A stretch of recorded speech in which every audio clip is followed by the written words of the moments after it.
Philip Lombardo, October 6, 1908 in New York City.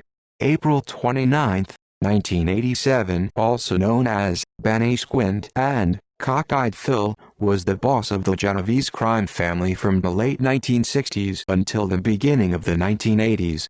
Lombardo began his career as a soldier on Michael "Trigger" Mike Coppola's powerful 116th Street crew in the East Harlem section of New York.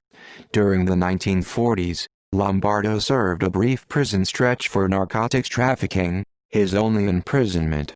Due to his thick eyeglasses, Lombardo earned the nickname Benny Squint. In 1959, family boss Vito Genovese was sent to prison.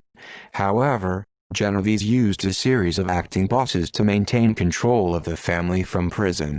His three acting bosses, or ruling panel, were Capo Michele Miranda, underboss Gerardo Jerry Catena, and acting boss Tommy Ryan Eboli.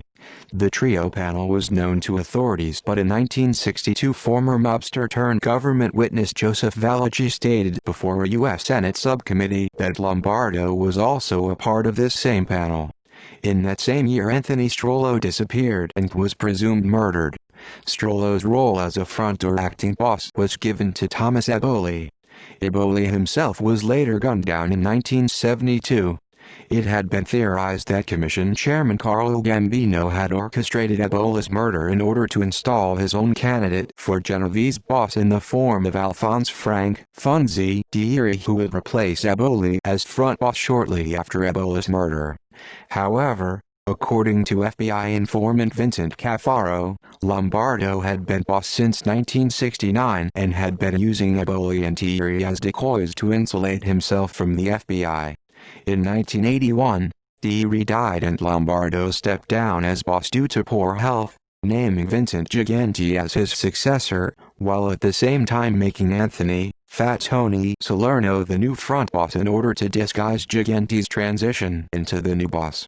This way the FBI would still not know who was really in charge and would continue to go after the wrong people, which they did, sentencing Salerno to 100 years in prison in 1986 in the Mafia Commission trial. Although Lombardo resided in Englewood, New Jersey, he spent his remaining winters in Hollywood, Florida. He made it clear that Gigante was to become the new boss, and Salerno would continue as the front boss. He was 78 years old and living in Florida when he died on April 29, 1987. References. Further reading: Rob Selwyn, Five Families: The Rise, Decline, and Resurgence of America's Most Powerful Mafia Empires. New York, St. Martin Press, 2005. ISBN 0-312-30094-8.